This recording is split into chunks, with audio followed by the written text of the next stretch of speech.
Mas seus amigos levaram um choque enquanto queixos caíam pela sala.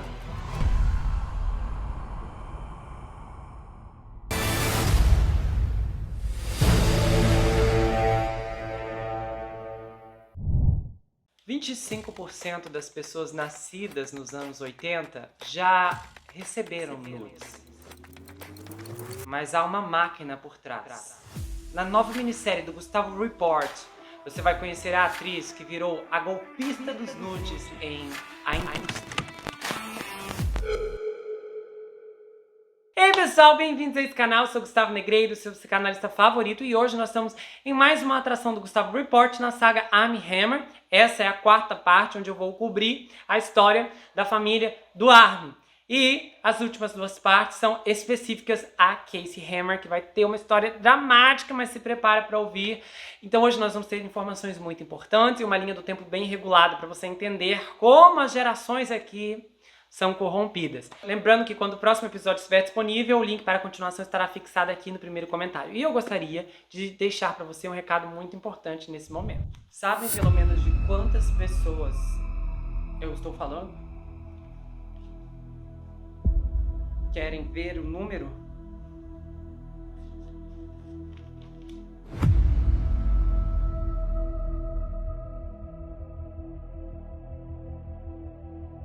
Socorro! Socorro! Alguém me ajuda! E há um embate entre a velocidade da van e a velocidade da garota. Socorro! Socorro! Alguém me ajuda! Mas ninguém sai pra fora nas casas. Parece que ninguém está ouvindo. E a garota se esconde atrás de uma árvore.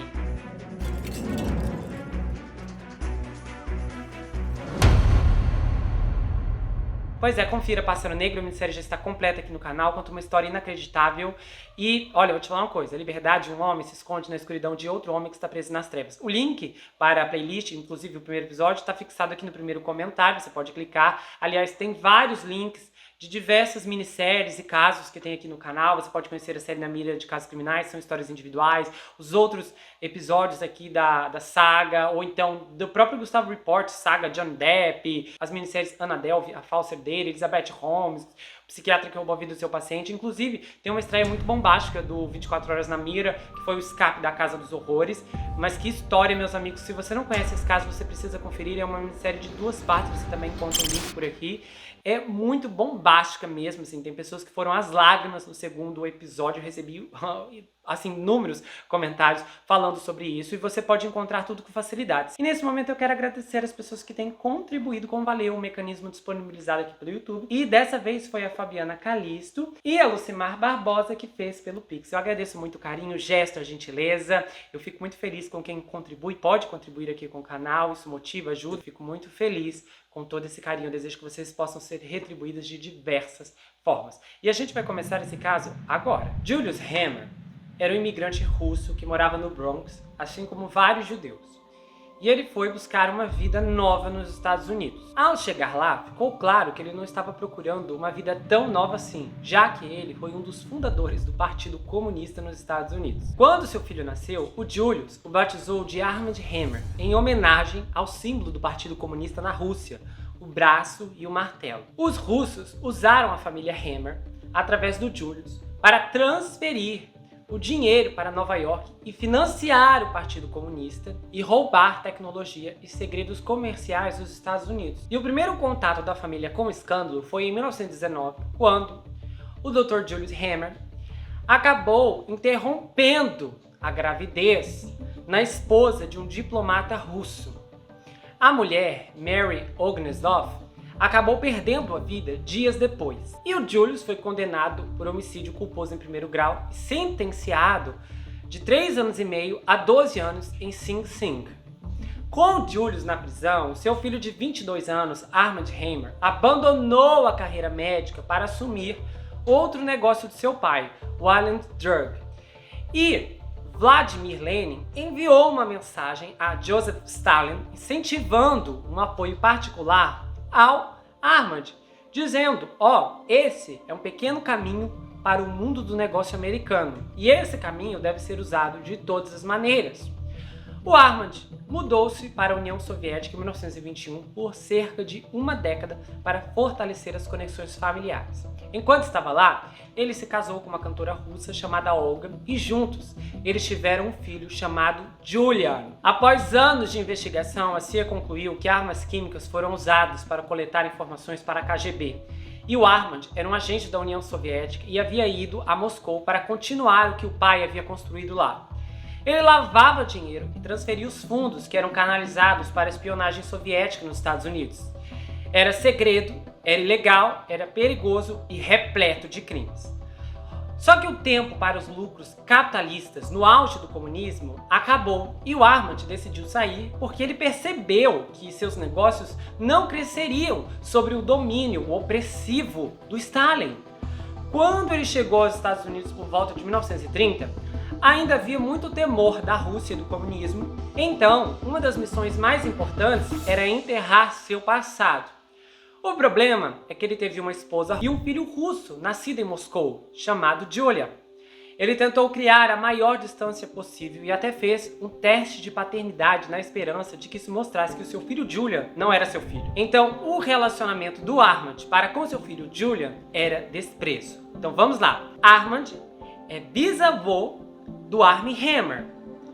Julian é o avô do Armie Hammer, que é pai do Armie Hammer. Na década de 1950, o Armand se divorciou da Olga e depois de uma segunda esposa chamada Angela, que disse ao tribunal que devido ao tempo do Armand na Rússia e também sua formação médica, não lhe causava dor nenhuma ver o sofrimento dos outros. Ela também disse que o nível de malícia do Armand era extremamente calculista, com inúmeras táticas projetadas para destruir a vontade dela, sem contar acusações de violência severa. Em um dos trechos ela diz: "Eu temi o meu marido, e ele é um mestre da guerra psicológica." Em uma entrevista mais tarde, o Armand diz que se divorciou da esposa porque ela era alcoólatra. Ele se mudou para Los Angeles, na Califórnia, e casou-se com uma mulher rica chamada Frances Barrett Thoman em 1956. Ele casou-se com ela apenas por dinheiro, porque daí ele pôde investir as finanças da esposa na então falida Petróleo Ocidental, e ele levou a empresa a um sucesso incrível. A aposta de $100 mil, que deu super certo. O Armand tentou se distanciar de suas conexões soviéticas, reimaginando-se como industrial autodidata, até que ele contratou um jornalista para escrever um livro de memórias, A Notável Vida do Dr. Armand Hammer. Ele tinha um Boeing 727 privado e conviveu com políticos poderosos de ambos os partidos. Olha só, ele teve relações com o presidente democrata Kennedy, ele era amigo íntimo do vice-presidente democrata o Al Gore, que era, no caso, vice do Bill Clinton, participou das posses do presidente democrata Franklin Roosevelt, do presidente republicano Reagan e do George Bush, também republicano. Ele colecionou obras de artes caríssimas e convenceu líderes chineses a emprestar 2 pandas a Los Angeles para as Olimpíadas de 1984 da cidade. A imagem de filantropo ficou marcada na cabeça do público. E ele era muito mulherengo e tinha dezenas de amantes. Ele procurava mulheres jovens que pudesse controlar completamente. Seu acesso e contatos ao redor do mundo era incomparável. Um civil nunca chegaria perto do que esse homem chegou. O Palácio de Buckingham e a Casa Branca estavam à disposição dele. E ele fez uma contribuição legal para a campanha de reeleição do presidente Nixon, que com toda probabilidade ajudou a pagar pelo encobrimento do Watergate, que foi o escândalo que derrubou Nixon. Depois, ele foi condenado por esconder as contribuições para a campanha de reeleição do Nixon, e mais tarde, o presidente Bush o perdoou. E nesse interim, ele se aconchegou ao príncipe Charles, como uma forma de reabilitar sua imagem e se tornar respeitável novamente aos olhos do público. Ao fazer isso, ele doou 400 milhões de libras esterlinas para causas próximas ao coração da realeza. O príncipe Charles viu Armand como uma fonte de fundos para tudo o que importava. E é aqui que vai entrar um grande escândalo, que é superado por uma tragédia. A empresa bem-sucedida que o Armand comandava, a Oxy, tinha uma plataforma, um campo de petróleo Piper, que ficava a cerca de 120 milhas a nordeste de Aberdeen, na Escócia. Descoberta em janeiro de 1973, foi um dos primeiros reservatórios de águas profundas a serem exploradas no norte do Mar do Norte. A produção de petróleo começou em dezembro de 1976, menos de 4 anos após a descoberta, um recorde que raramente foi batido.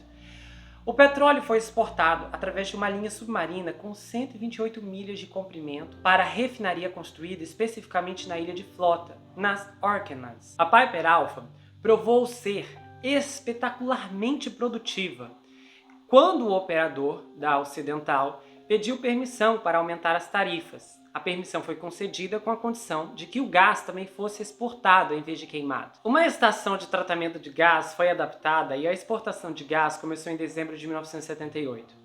Após a remoção da água e do sulfeto de hidrogênio em peneiras moleculares, o gás foi comprimido e depois foi resfriado por expansão. As frações mais pesadas de gás, condensado como líquido, essencialmente propano, e o restante do gás, principalmente metano, continuaram a exportar. O condensado foi coletado em um grande vaso conectado a 2 bombas de condensados paralelos e injetado no óleo para exportação para a flota. Havia 2 modos de operação: o modo de fase 1, onde o excesso de gás foi queimado, e o modo de fase 2, onde o gás foi exportado. A Piper estava operando no modo de fase 2, até 3 dias antes de um desastre, quando as peneiras moleculares foram retiradas de serviço para manutenção de rotina. As instalações de tratamento de gás e condensado foram então reconfiguradas para que a Piper pudesse operar no modo de fase 1. O condensado ainda foi removido do gás e injetado na linha de exportação de petróleo. Mas o gás em excesso do necessário para abastecer os turbogeradores e o sistema de elevação do gás da Piper foi queimado. Então agora vocês vão ver uma linha do tempo para o que vai acontecer. Ao meio-dia, 2 bombas de condensado, designadas A e B, deslocaram o condensado da plataforma para transporte para a costa.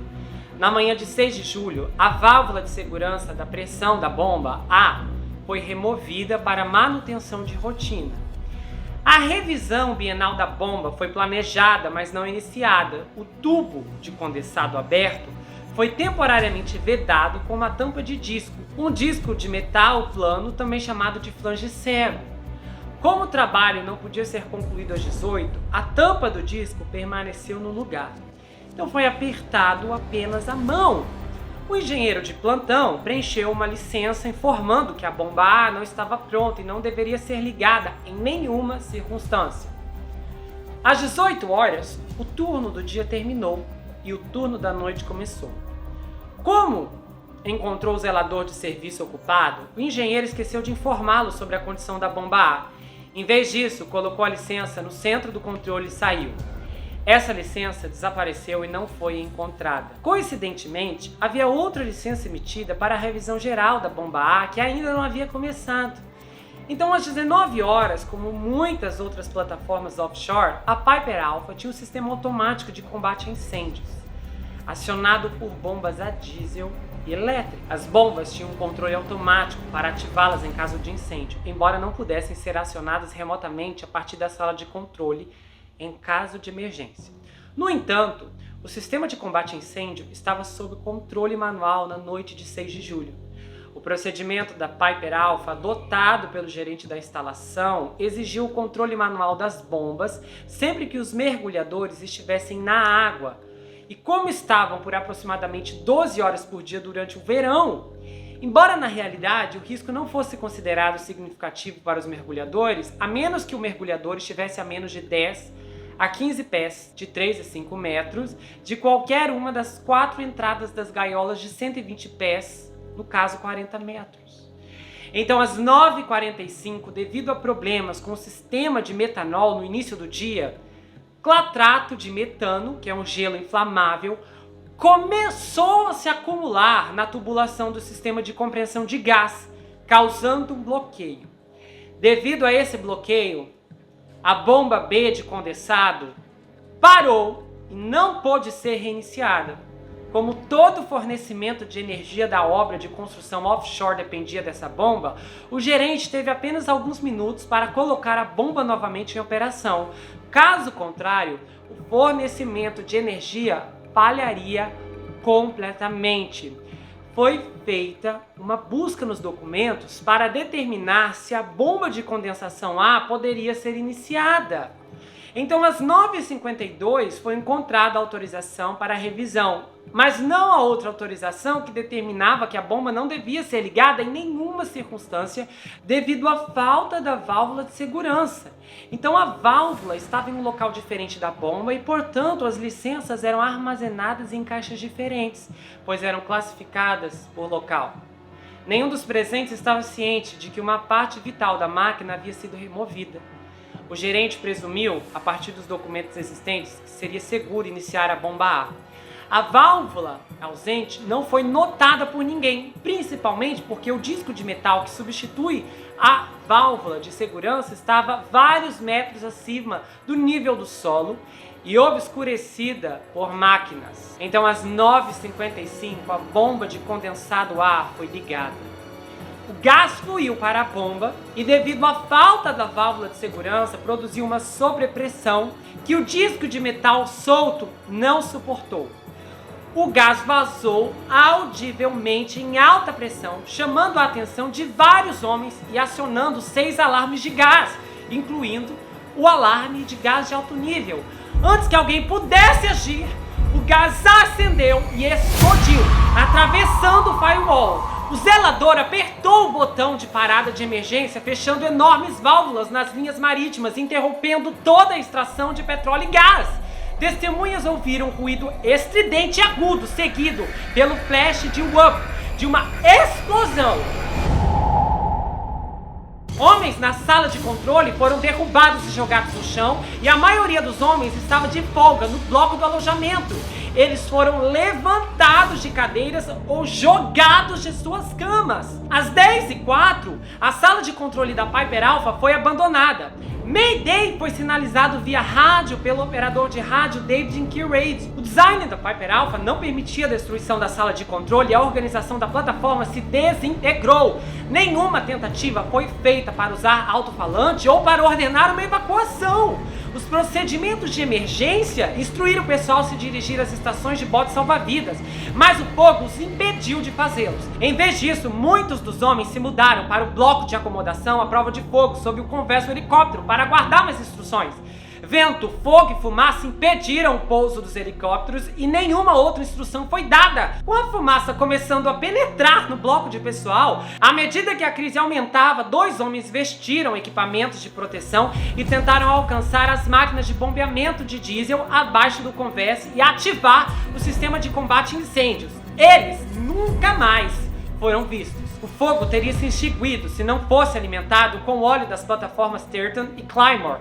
A contrapressão resultante forçou o combustível fresco a sair da tubulação rompida na Piper diretamente no coração do fogo. E a plataforma da Claymore continuou bombeando o óleo até a segunda explosão, porque o gerente não tinha permissão do centro de controle da Ocidental para desligar. Além disso, o gasoduto da ligação e a Tarton continuou a bombear, pois seu gerente havia sido orientado por seu superior. A razão para esse procedimento foi o enorme custo de tal desligamento. Levaria vários dias para reiniciar a produção após uma parada, com consequências financeiras substanciais. Então, com as explosões acontecendo, o pessoal dessa plataforma decidiu não, então deixa. Às 22h05, a estação de busca e salvamento da RAAF recebeu a primeira chamada notificando-os da possibilidade de uma emergência. E o helicóptero da Sea King decolou a pedido da estação da Guarda Costeira em Aberdeen. A estação em RAF também foi notificada e o Haker Sidley foi enviado para a área para atuar como um oceano de comando e um resgate 01. Então, às 10h20, a linha de gás da Turton, pressurizada a 120 atmosferas, derreteu e rompeu, liberando 15 a 30 toneladas de gás de alta pressão a cada segundo, que imediatamente se acendeu. Às 10h30, o Tails, um grande navio semi-submersível de combate a incêndio, resgate e acomodação, aproximou-se da Piper Alpha. O Tails usava seu caminhão de água onde podia, mas era restrito, porque o canhão era tão poderoso que feriria ou ceifaria qualquer um atingido pela água. Então, às 10h50, a segunda linha de gás se rompeu, ejetando milhões de pés cúbicos de gás. Enormes chamas atingiram mais de 300 pés, 90 metros no ar. O Tails foi expulso pelo calor que começou a derreter o maquinário e a estrutura de aço ao redor.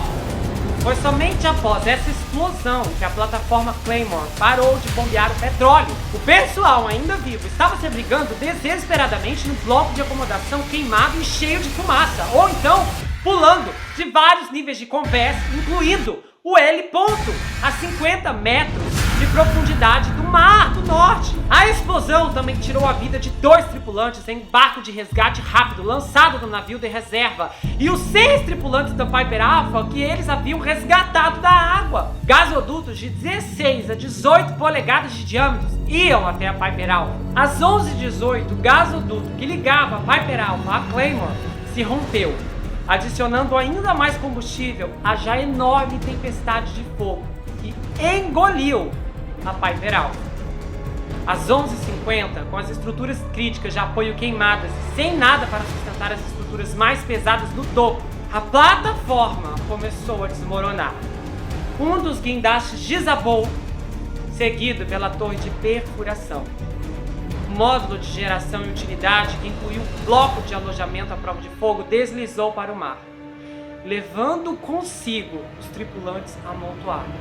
À 00h45, a plataforma inteira havia desaparecido.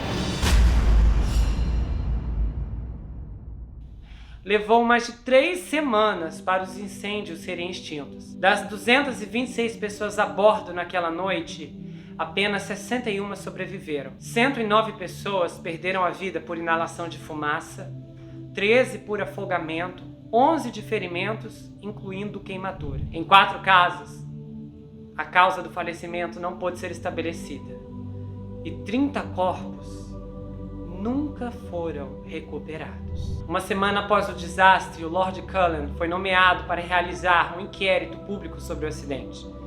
O inquérito público ficou por um total de 180 dias. O relatório de Lord Cullen foi publicado em 13 de novembro de 1990. O inquérito ouviu evidências de um grande número de testemunhas, incluindo a maioria dos sobreviventes e a de vários especialistas. Não foi fácil estabelecer a causa do desastre. Restaram poucas evidências físicas e nenhum membro sênior da equipe de gerenciamento da Piper Alpha sobreviveu. Muitas causas possíveis foram avançadas e poucas podiam ser descartadas de forma conclusiva, mas muitos eram extremamente improváveis, exigindo a ocorrência de vários eventos improváveis sucessivos para os quais não havia nenhuma evidência. Mark Reed tinha apenas 3 meses e levaria vários anos antes que sua perspectiva sobre os efeitos aditivos de longo prazo das falhas de segurança da Piper Alpha começassem a se manifestar em sua vida. Na infância, ele notou que as mãos de seu pai pareciam mais velhas do que deveriam. Para os seus olhos jovens, ele tinha as mãos de um avô. Mais tarde, ele descobriria que as curiosas rugas nas mãos de seu pai eram, na verdade, enxertos de pele. Uma lembrança eterna das queimaduras que ele sofreu durante sua fuga do equipamento da Piper Alpha em chamas. Naqueles primeiros dias de sua vida, o Mark era jovem demais para entender o acidente ou as lutas que seu pai enfrentaria mais tarde. À medida que ele foi ficando mais velho e mais maduro, o mesmo aconteceu com os próximos detalhes da provação de seu pai. Suas mãos de aparência engraçada agora contavam a história de um homem que gritava com medo descontrolado quando estava mergulhado na escuridão, depois que a primeira explosão atingiu a plataforma. Suas mãos cansadas e idosas eram as mesmas usadas para espremer suco de tomate em seu rosto em chamas, para aliviar o intenso calor do fogo em evolução a bordo da Piper Alpha. Lentamente, ao longo dos anos, os detalhes difíceis da experiência de um sobrevivente do reduto do seu pai vieram ao seu conhecimento. Enquanto ele conhecia apenas o lado brincalhão do pai na juventude, ele aprendeu que essa era a mesma pessoa que negociou seu caminho através de um convés em chamas Passou por colegas desmaiados e nuvens de fumaça para um heliponto em chamas a cerca de 175 pés, aproximadamente 6 ônibus acima do nível do mar.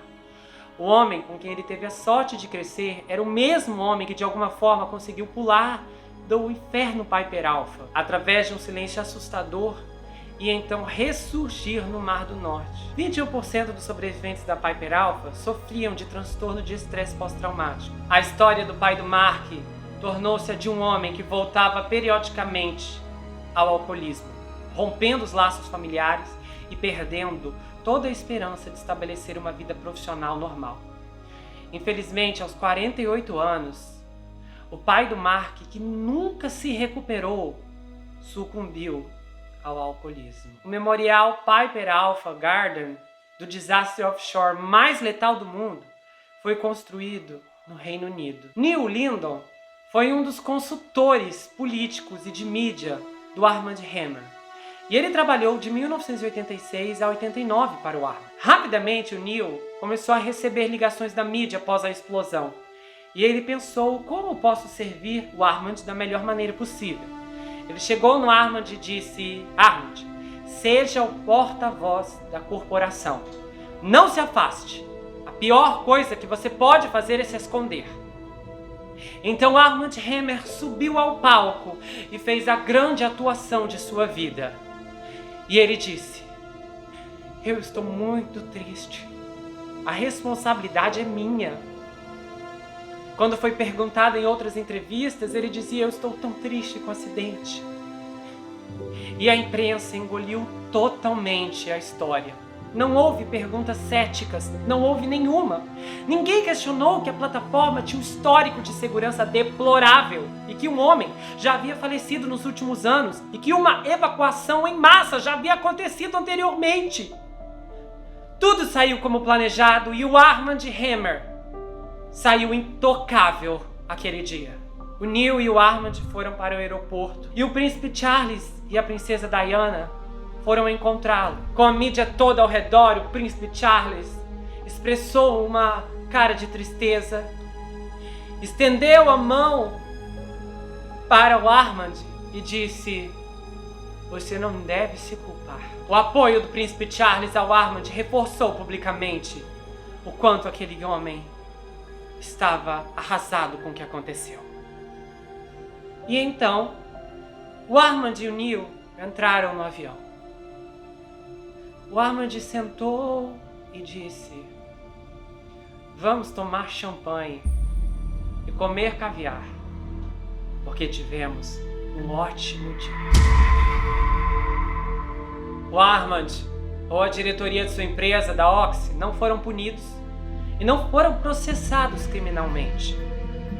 O Armand não demonstrou o menor interesse nos sobreviventes, ou em suas famílias, ou nas famílias dos falecidos. O Neil viu que não tinha defesa moral para o que ele havia feito. E então ele decidiu sair do trabalho o mais rápido que pôde.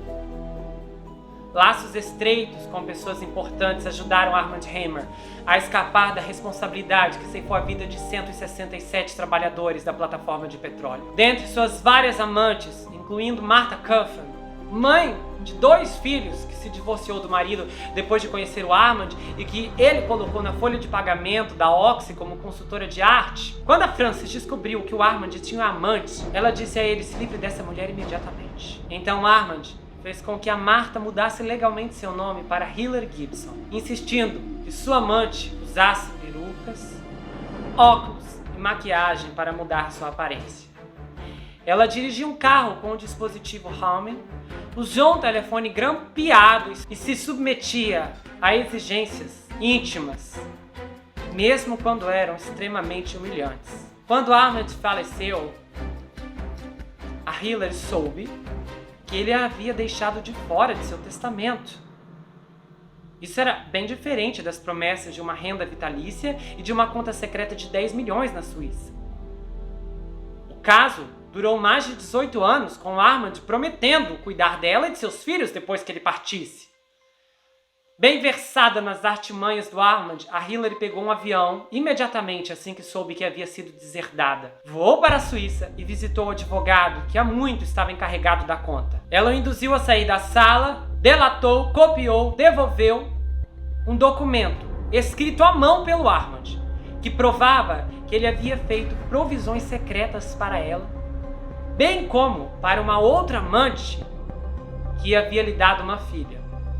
Armada com essas informações, a Hillary persuadiu a Oxy, onde ela estava na folha de pagamento, a fazer um acordo com ela de 4,2 milhões de dólares. Ela disse que o Armand teria se orgulhado da astúcia dela. E aí agora a gente chega no filho renegado, o Julian. A gente vai ouvir muito mais da história dele do ponto de vista da Casey, que é no próximo episódio. E nós vamos entrar aqui em uma figura importante, que é Kate Ball. Ela conheceu a família Hammer em meados da década de 1970, quando foi contratada para limpar a casa do Julian. E ela tinha acabado de ter um filho, e ela podia levar o filho enquanto limpava a casa. No primeiro dia de trabalho, ela viu que estava acontecendo uma festa de jogos, e ao que parecia essa festa já durava muitos dias. Aos poucos, o Julian foi se abrindo para ela e mostrando seu interior. Ele era encantador e sabia muito bem como conseguir o que queria. Ele era suave e gentil quando queria ser. Com o passar do tempo, eles ficaram bem próximos. E quando o filho dela tinha 9 meses, ele a convenceu a deixar seu marido. Eles já estavam tendo um caso há 6 meses e então ficaram noivos. Com o passar do tempo, Julian começou a demonstrar seu lado possessivo. Ele não queria que ela tivesse amigos, e ela é ingênua. Ela pensou que se desse amor a ele, talvez poderia mudá-lo. Então, em uma noite de 77, ela o convenceu que eles tinham que sair. Depois que jantaram, ele quis parar no bar. Aí eles entraram no bar. E de repente o Julius começou a conversar com caras lá. E meio que dar em cima deles. E ela ficou com ciúmes, ela não gostou da ideia dele papeando com aqueles caras. Por que ele não tá comigo e fica conversando com esses homens? Então, de repente, ela começou a perceber que aquele era um bar gay. Ele não queria ir embora. E ela ficou tão chateada que saiu do bar, atravessou a rua e pediu uma carona. Em 5 minutos, um cara muito legal parou e a levou para a casa do Julian. Quando o cara estava saindo da casa, o Julian chegou. E foi aí que tudo piorou. Ele pegou sua ferramenta e ameaçou disparar no cara. Depois disso, ela pensava, não, as coisas vão melhorar. Mas não melhoravam. Alguns dias após esse incidente, eles discutiram. E aí o Julian pegou sua ferramenta, apontou para ela. E ela disse, você não vai atirar em mim. Você não vai, abaixa isso. E ela tentou pegar a ferramenta e ele disparou. O filho dela de 9 meses estava na mesma sala, a poucos metros de distância. A bala podia ter ricocheteado e tirado a vida dele. Então ela disse, não, pra mim acabou. Está tudo acabado. Acontece que no passado do Julius havia algo ainda macabro. Poucas horas da madrugada, após o seu aniversário de 26 anos, em 1995, Julian ceifou a vida de um homem em sua casa em Los Angeles, por causa de uma dívida de jogo de $400. Algumas pessoas disseram em defesa do Julian que esse amigo, Gary, tentou alguns avanços na esposa dele. Mas isso era mentira. A esposa do Julian, mãe da Casey Michael, pai do Armie Hammer, revelou mais tarde que o Julian atirou naquele homem a sangue frio. As manchetes da primeira página diziam: filho milionário ceifa vida de homem em sua casa. Quando Armand Hammer soube o que aconteceu, ele pediu a um amigo que entregasse $50 mil em dinheiro a um advogado em Los Angeles. Julian alegou legítima defesa e as acusações foram retiradas.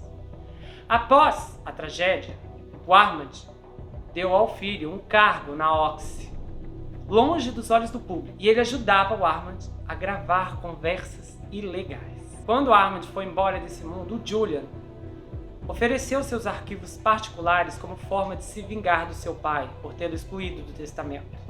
Ele então entregou todo esse material a Jay Epstein, que escreveu uma biografia bombástica revelando tudo de oculto com o Armand Hammer. Nas descobertas profundas que o Jay fez, ele revelou que a Oxy não teria sido uma empresa do qual alguém teria ouvido falar se não fosse pelas atividades comerciais questionáveis do Armand Hammer.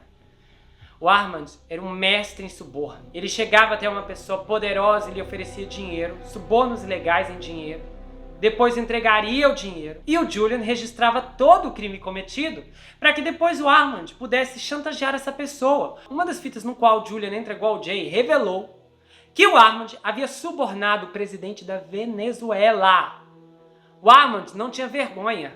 Ele ignorava todas as leis. E aí nós chegamos no único filho homem do Julian, o Michael. Aos 11 anos, a Sue e o Julian se separaram. O Michael ficou com o pai, ato que a Sue disse ser seu maior arrependimento. Mas o relacionamento do Michael com o Julian era péssimo.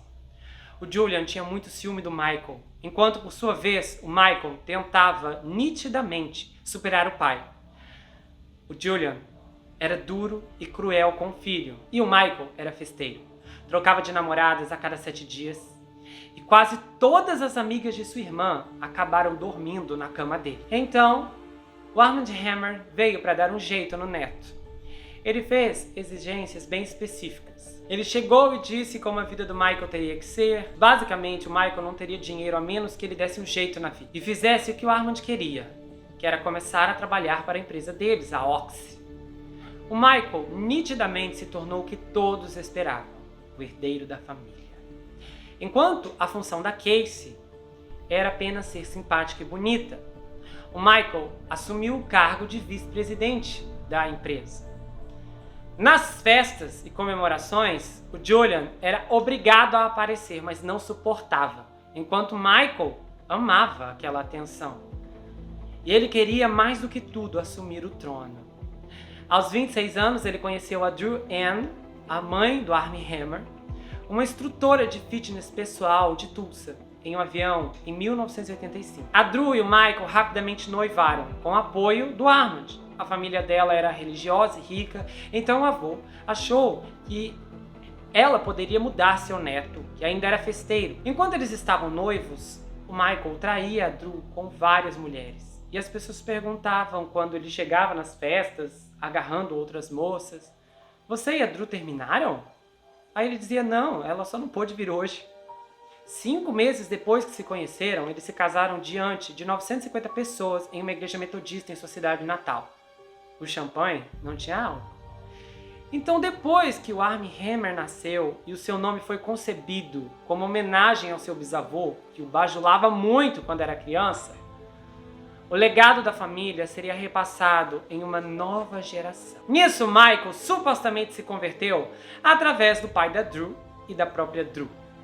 Em uma entrevista, ele chegou a dizer: "Eu não diria que fui influenciado, mas a Drew com certeza abriu meus olhos. Antes que nós nos casássemos, eu aceitei Jesus, porque a minha vida era uma bagunça. Todo mundo tem um vazio e procura coisas diferentes para preencher esse vazio. Beber, usar substâncias, e eu passei por essas experiências, mas quando eu aceitei a Cristo, as experiências ruins não apenas pararam, mas começaram a diminuir. Quando você está completo, é apenas um sentimento tão pacífico. Eu simplesmente não conseguia encontrá-lo em nenhum outro lugar." Envolvendo essa história de suposta conversão, que nós temos uma reviravolta poderosa na história. Antes do Armand Hammer dar seu último suspiro, ele havia planejado um bar mitzvah tardio, aos 92 anos de idade. Uma saudação não apenas à sua herança judaica, mas também a algumas instituições de caridade e a si mesmo. Só que ele perdeu a vida um dia antes do evento de gala. E o bar mitzvah continuou como planejado. E rabinos famosos, uma comunidade inteira judaica, compareceu ao funeral.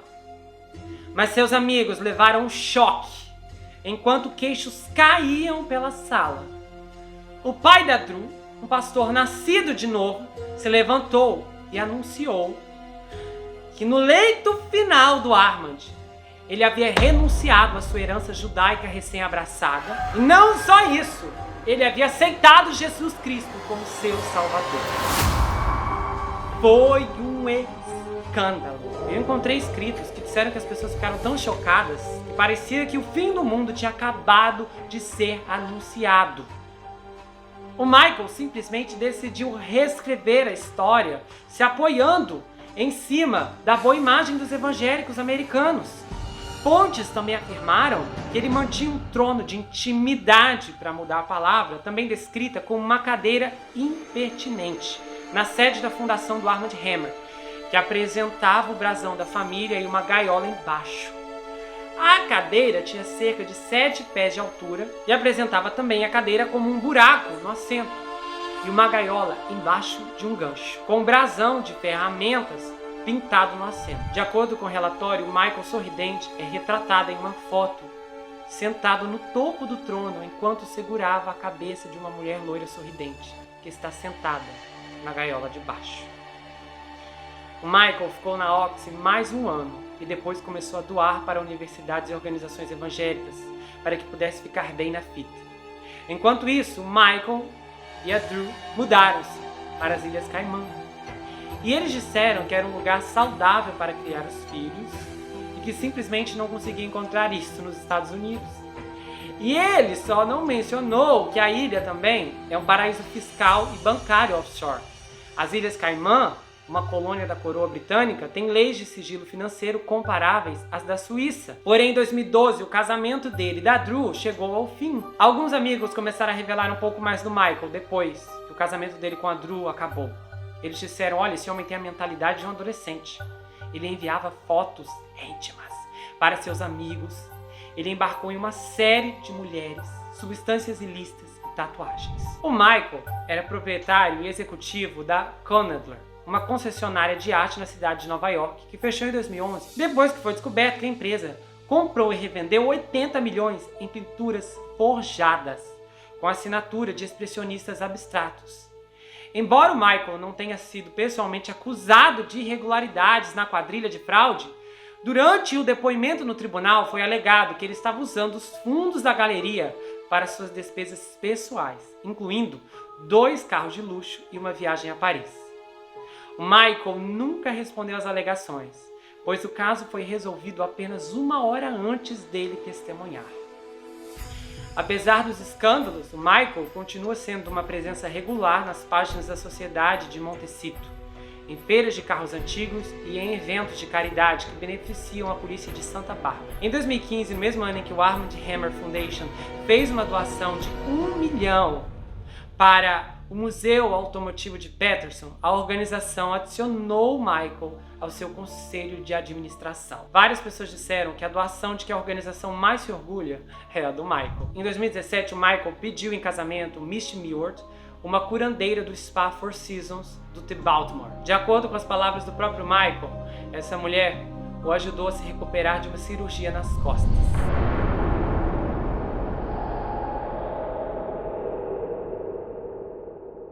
Bom, então esse aqui é um parâmetro dessa geração de homens. A Kate Hammer vai ficar nos últimos 2 episódios. A história dela é muito dramática. Eu acho que muita gente aqui vai. Prepara o lenço.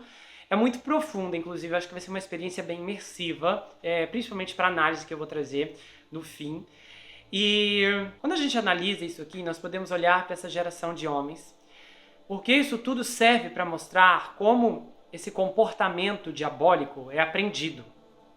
Como também pode ser uma característica herdada. E logicamente, a essa altura, eu espero que esse ciclo termine com Armin e não continue com seus filhos. Mas, quando você olha para toda essa estrutura, você identifica muitas coisas erradas desde o começo. O Julius foi para os Estados Unidos, se aproveitou da abertura do país, se aproveitou de tudo que estava acontecendo, serviu como um traidor da nação. Depois, o seu filho, Armand, fez o mesmo, e desistiu de tudo quando viu que era melhor permanecer do lado certo, porque do lado errado não iria ter como avançar. E aí você vê uma série de comportamentos frios, frívolos, posições que eram ocupadas pelo amor ao dinheiro. É difícil imaginar qualquer ponta de luz dentro do Armand Hammer. Inclusive o Neil, o ex-consultor, disse que acha que o Armand era uma das pessoas mais satânicas do século XX. Eu não acredito nisso. Tem muitas pessoas piores, nomes que a gente não pode nem falar aqui na plataforma, mas nós podemos identificar aqui, pelas conexões que esse homem teve, pelo príncipe Charles, que afinal recebe dinheiro de todo mundo, né? E outras condições, agora é rei Charles, né?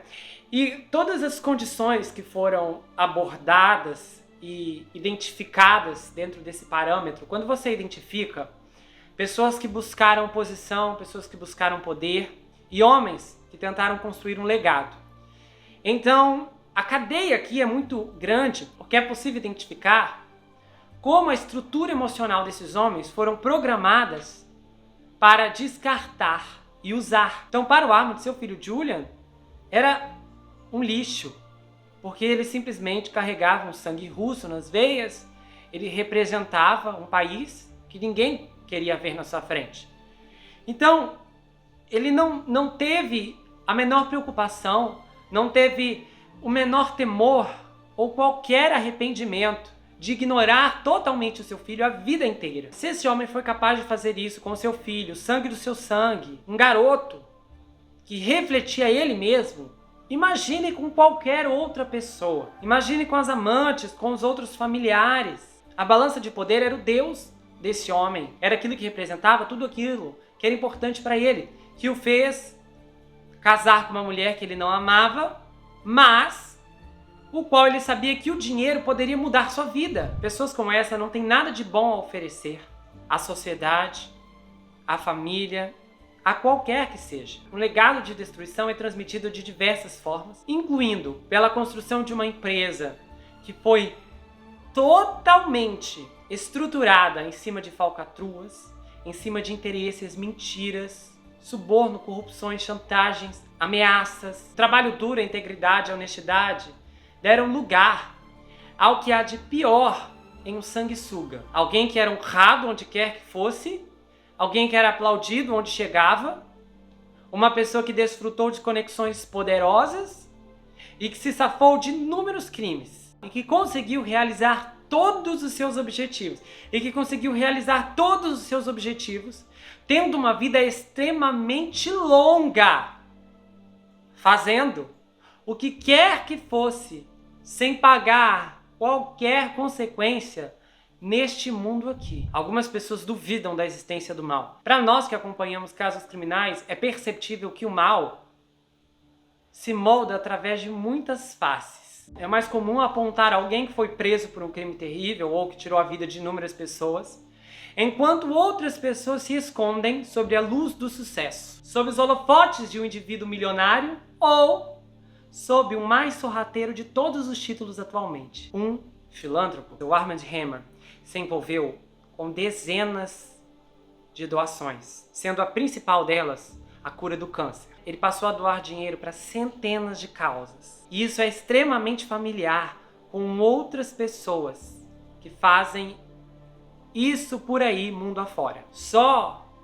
que existe um padrão comportamental muito importante. Uma pessoa que tem uma personalidade de realmente se importar com causas, com pessoas, nunca estará envolvido com diversas causas ao mesmo tempo. É impossível. O coração e os olhos de alguém que tem uma vontade genuína de ajudar só terá tempo para trabalhar em uma causa de cada vez. E às vezes essa causa dura anos, porque ela está ali para fazer a diferença e para ver aquilo ali crescer, mudar, prosperar, trazer transformação.